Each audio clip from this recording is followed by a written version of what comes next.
Μετά από μια κουραστική μέρα στη δουλειά σίγουρα ανυπομονείς να κουκουλωθείς με το δίπλωμά σου. Έχεις σκεφτεί όμως με ποιους μοιράζεσαι το κρεβάτι σου?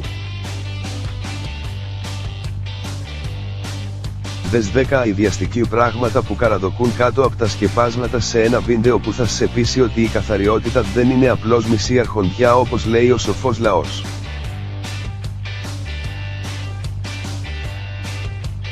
Όταν πρόκειται για το στρώμα, το μαξιλάρι, τα σεντόνια και τα σκεπάσματά σου, μπορεί να είναι ζήτημα ζωής ή θανάτου.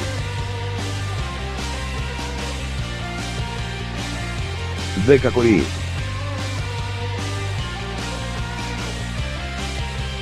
Η λατινική ονομασία για τον κοριό είναι Cymexelis Ctularis, δηλαδή έντομο του κρεβατιού.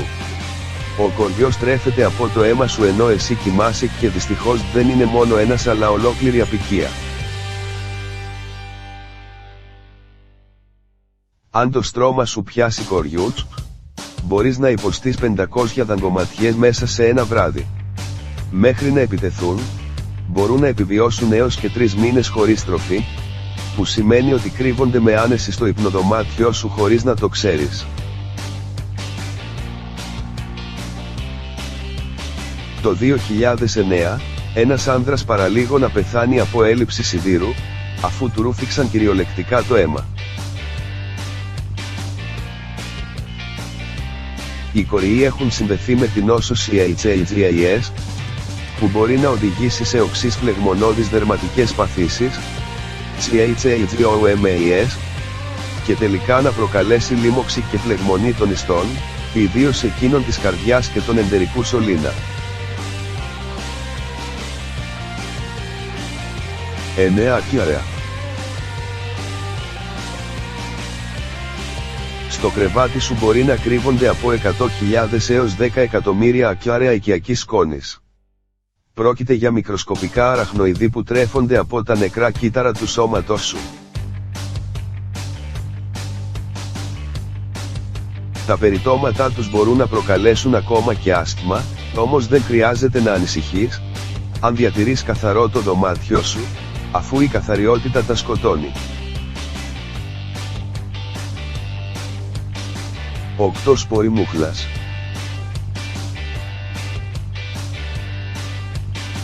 Δεν υπάρχει καλύτερο μέρος για την ανάπτυξη μούχλας από ένα παλιό βρώμικο στρώμα.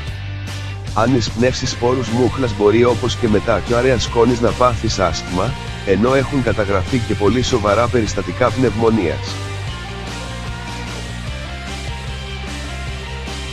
Οι σπόροι της μούχλας προκαλούν επίσης ονυχομικητίαση, μια δερματική ασθένεια που κάνει τα νύχια κίτρινα, χοντρά και εύθραυστα. 7 ψήρες. Ένα βρώμικο κρεβάτι μπορεί επίσης να κρύβει ψήρες που το βράδυ θα ξεμητήσουν από τα σκεπάσματα για να σου τραφούν με το αίμα σου. Αν έχουν επαρκή τροφή μπορεί να ζήσουν μέχρι και 4 εβδομάδες. Στην καλύτερη περίπτωση θα τη γλιτώσεις με ανελαίητη φαγούρα, στη χειρότερη θα πάθεις τύφο. 6 δηλητηριώδη χημικά. Τα μοντέρνα στρώματα περιέχουν βλαβερές χημικές ουσίες, τα λεγόμενα πτυτικά συστατικά. Είναι τα ίδια χημικά που περιέχουν τα καθαριστικά και μπορούν να βλάψουν σοβαρά την υγεία σου.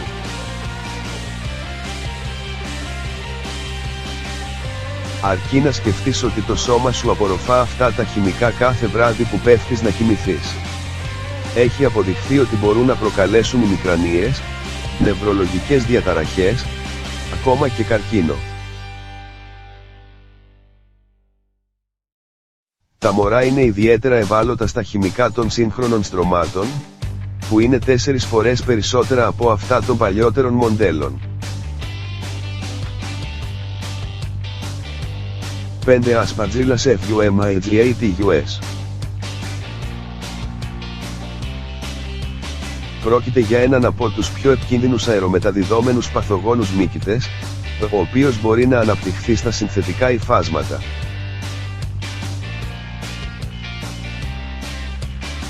Αν εισπνεύσεις τους σπόρους και μολυνθούν τα πνευμόνια και ο εγκέφαλός σου μπορεί να πάθεις θανάσιμης νευρολογικής βλάβης. Συνήθως προσβάλλει ανθρώπους με αδύναμο ανοσοποιητικό σύστημα, όμως όλοι κινδυνεύουν, ακόμα και οι αθλητές. Το 2013 ένας Αμερικανός ποδοσφαιριστής έδωσε μάχη για να κρατηθεί στη ζωή όταν μολύνθηκε από τον εν λόγω μύκητα στον εγκέφαλο. 4 μυρμήγκια της φωτιάς. Αυτά τα θανατηφόρα μυρμήγκια τρώνε τα πάντα, από σκουλίκια μέχρι ανθρώπινη σάρκα. Δηλητηριάζουν τα θύματα τους μέχρι αυτά να πεθάνουν από αναφυλαξία.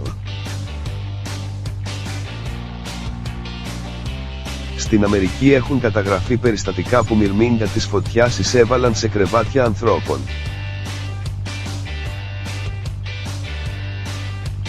3 βακτήριο E. coli. Αν τρυπώσει μέσα στο μαξιλάρι σου θα πάθεις βακτηριδιακή μόλυνση.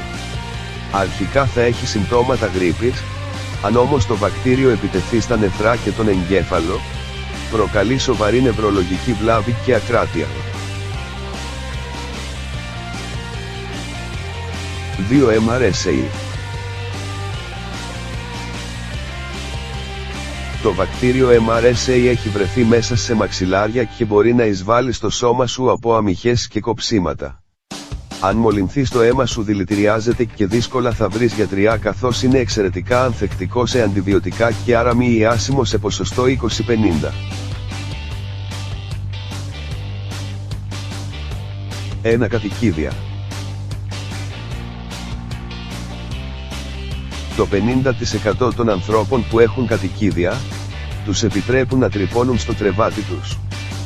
Αν είσαι ένας από αυτούς, τότε κινδυνεύεις να κολλήσεις ψήλους, σκουλίκια και διάφορες ζωικές ασθένειες.